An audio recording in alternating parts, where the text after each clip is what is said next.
Emiko's perspective. The tallest sapiens I've ever seen, man or woman, stands, raises a horn and prays. Hail to you, day! Hail the day's sons! Hail night and her kingswoman! Look upon us here with loving eyes, and send us victory. Hail to you, gods! Hail to you, goddesses! Hail to the generous earth! Give to us eloquent words, wisdom, and healing hands in all this life.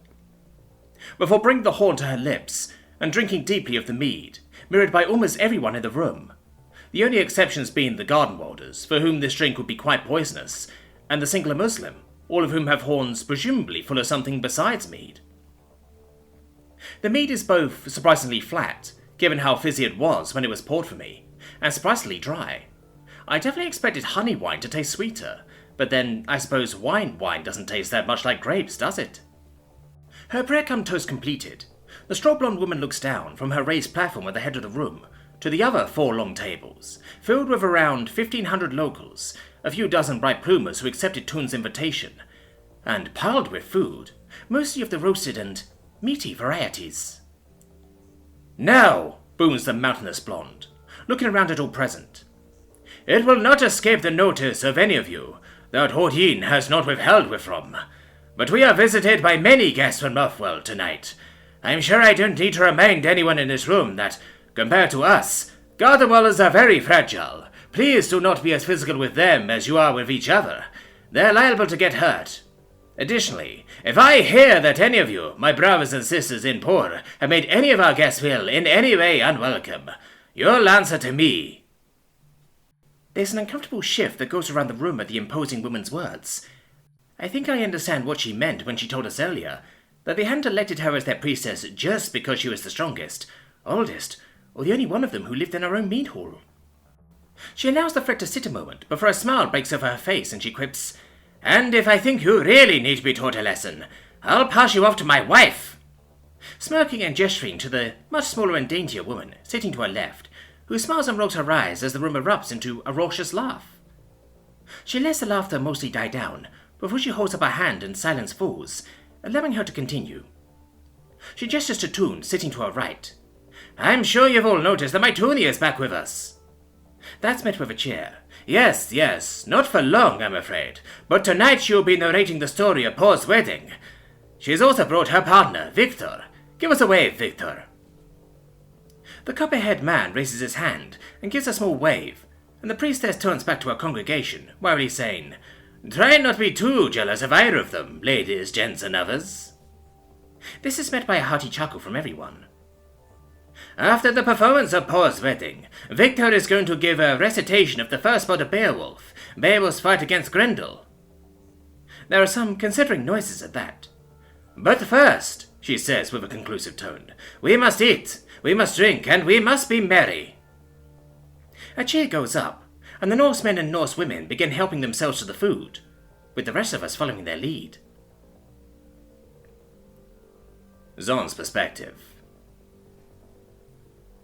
Me, Hemiko, and Fran have been eating for a few minutes, when a short and extremely stout and stocky man, who looks to be 3/4 Neanderthal, 1/4 Sapiens, approaches the table from my left. He has a thick beard which, I would guess, he thinks disguises the extent to which his muzzle protrudes, Homer Simpson style. His long hair is plaited into a braid that reaches most of the way to his arse, although it must go well past there when unbraided. Both his hair and beard are a rich reddish-brown, burgundy colour. His skin is slightly darker than Fran's and his eyes slightly lighter. He jabs a girthy gloved finger at Fran and, in a voice so fried as to suggest that he has spent all day and many prior days screaming at the top of his lungs, says, "I know you!" I see Fran's face fall almost imperceptibly. She begins, "Yes, I'm Fran Gim—" "Triple thickness," the man cuts her off. "Silver-plated, dyed aquamarine accents and royal blue gauntlets. Open-facing helm, matching plasma back to Corbin. Am I right?" he declares, with a triumphant tone of someone who knows he's not wrong. "How do you know what my girlfriend's armour looks like, sir?" I ask, my tone perfectly level. He wheels on me, a slightly manic grin on his face. "Because I'm the one that forced it," he says, gleefully, gesturing at the empty space beside me and saying, I've got a story if you fine ladies have a space for me. I look to Fran and Emiko, both of them looking curious. I smile. I think we have a space. Tell us your story, Mr. Grasping my hand with his thick, sinewy one, and almost pulling me off the bench with the enthusiasm of the sheikh, he answers. Sinderson! Broker Clang Sinderson! Loper, I reply. Lieutenant Zon Longstride Loper. Emiko smiles Miyazaki, smiles Emiko. Fran Gimli Hunter, mutters Fran, awkwardly fixing him with an unblinking stare. Not seeming to even notice Fran's social ineptness, the jocular man launches into his story, speaking as much with his gesticulative hands as with his mouth. So, 35 years ago in Reykjavik, the UTC lost in me what I'm sure would have been a thoroughly mediocre and unremarkable soldier, when a recruitment officer heard that I was most of the way through an apprenticeship at my father's Duracell foundry, and marked me exempt from service, getting instead an exceptional smith. My skills were forged in the fires of the war, as there was suddenly a need for Duracell in quantities never dreamt before. A need for practical solutions to issues you only discover once you've taken your armor to battle. That war may be better at forging Duracell than just about anyone else, I reckon. He speaks with refreshing pride. I sort of wish everyone could have this man's self-confidence. Jumping ahead to about 2 years ago, I get a call from a friend and colleague I met during the war. Lives on Nova Italia these days. He says to me, Brokir, I've had a commission come in that I think is beyond my skill level. Are you interested? Now, I'm always up for a challenge, so I say, sure, send me the measurements and the outline of the job and I'll have a look. The details come through and I read them, and I'm instantly pissed off.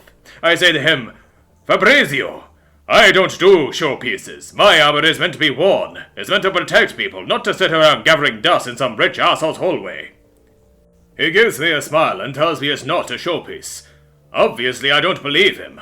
I'm a big, strong fellow, but looking at the calculated weight of Duracell he's given me, I'm thinking I would barely be able to stand up in that armor, let alone fight. It took him ages to convince me you were real. He sent me a scan of your body, a nanoforged mannequin of you, and that was what finally made you real, for me. I would know the body I spent 3 months forging for anywhere.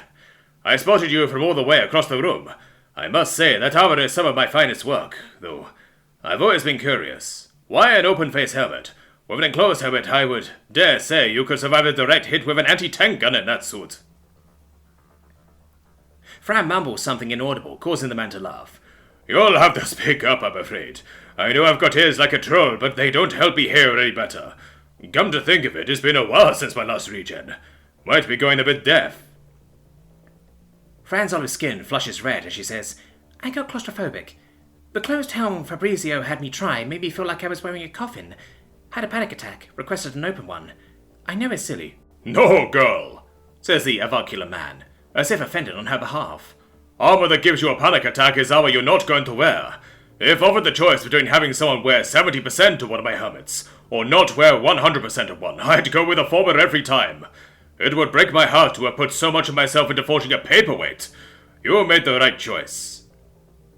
Unconvinced, Fran responds, I should probably have just got the closed one and forced myself to get used to it, though. The Forge Master shrugs. And I should probably not eat so much cheese, given how horrendously gassy it makes me. Picking up a hunk of cheese from the table and taking an enormous bite of it, pausing to relish the curd for a moment, then winking. Nobody's perfect. Yasmin's perspective. I shit you not.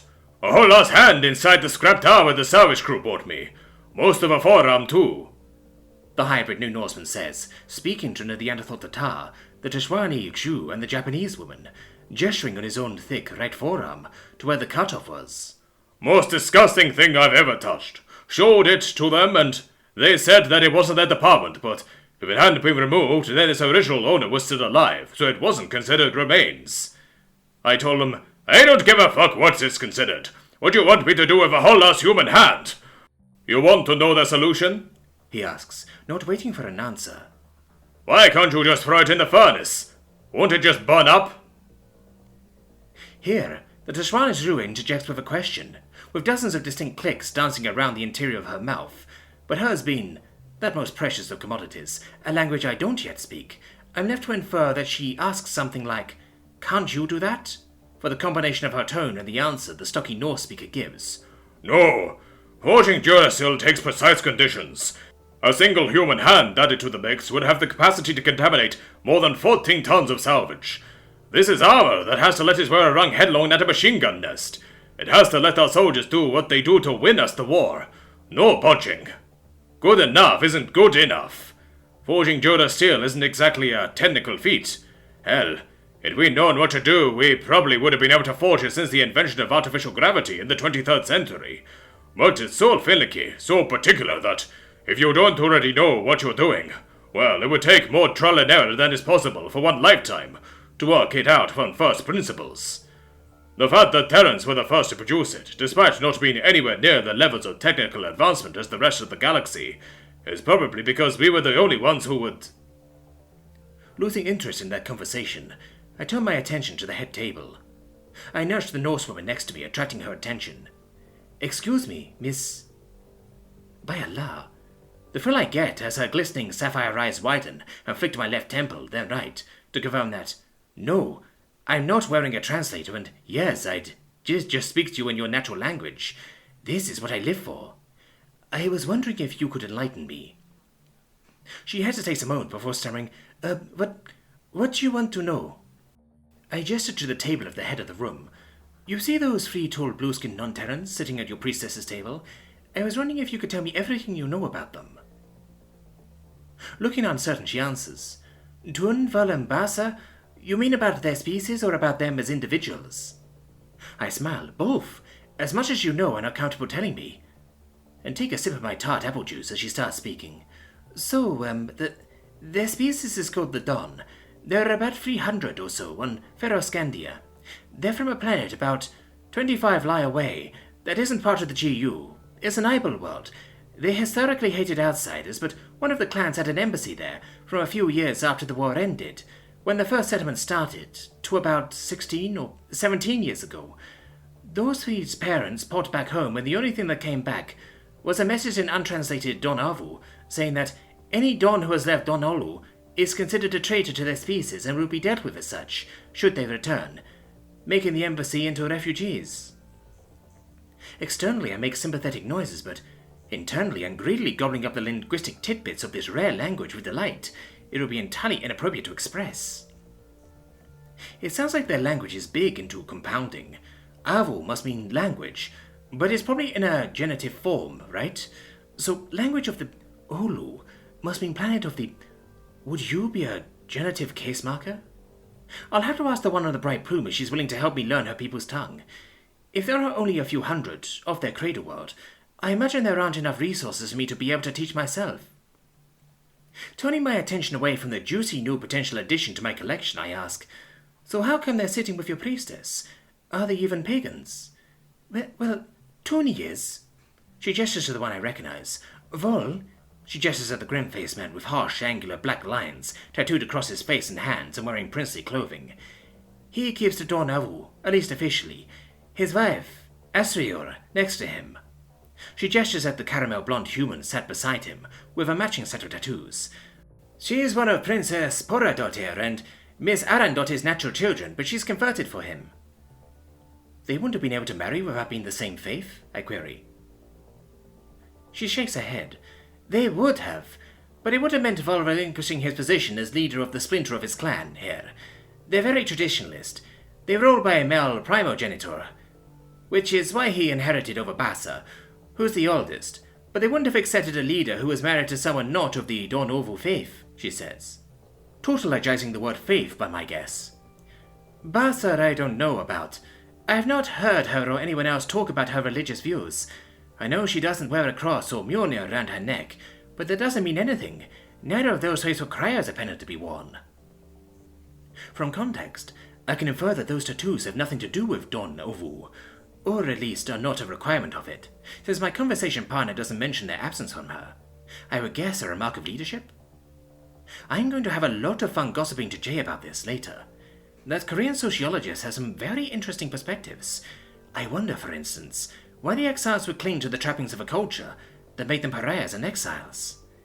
And why are they at the head table, I ask, trying not to sound like I'm irritated that she forgot the other question, which I'm not. Oh, that's easy. Katrin and Heidi raised them. Dune was 6, Vol was, I want to say 10, and Basa was, I think, 14 when their parents died, so they took them in. A mirthful grin spreads across my face as I ask, You mean Vol married his stepsister? The nervous Norsewoman shifts uncomfortably and answers, Yes, well, sort of, technically. Dune was the only one who was legally their daughter. They were just guardians of the other two. I grin wider. More defensively, she says, They're not even the same species, let alone related by blood. It's not incest in any way. Still grinning, I respond, except emotionally. She gives an exasperated eye roll and answers, Yes, well, when emotional incest starts causing birth defects, let me know. I laugh at that and answer, Fair enough, you're right, it's not my business. Then I realize there's something I haven't asked. What's your name, by the way? Revna, she answers, back to her adorably shy stammer. I'm Yasmin. It's a pleasure, Revna, I smile. We shake hands. Jay's perspective. I watch from a few seats away as my new friend and doormate converses flirtatiously with a strikingly blue-eyed, raven-haired woman who's noticeably more drunk than she is, not hard when her fate prohibits the consumption of alcohol, and has no loopholes for fermentations of honey, whatever certain films might lead you to believe. Seeing the flush on the face of the pale-skinned stranger reminds me to check in on my own little drunkard. I turn to the skinny boy I've got my arm around and see the expression on his face. He's struggling slightly. It's understandable. He only started drinking very recently.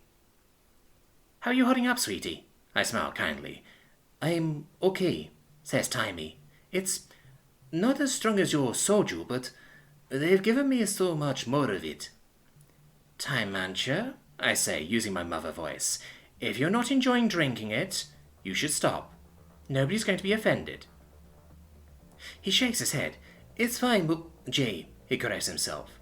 Seeing how my eyes widen at the word he was about to say. It's fine. I can finish this horn and then I just won't have any more. Living the lifestyle of a hunter-gatherer his entire life, until recently, has made this boy abhor waste. It's cute, sort of. Though it does make me think of a friend from uni who has told me parents may hate picky eaters, but social workers love them. Then explained that a picky eater was one who had never been starved for days on end, past the point where hunger feels physically painful to the point where it becomes a numb, all-consuming absence. In short, a picky child is one who's been loved and well taken care of their whole life.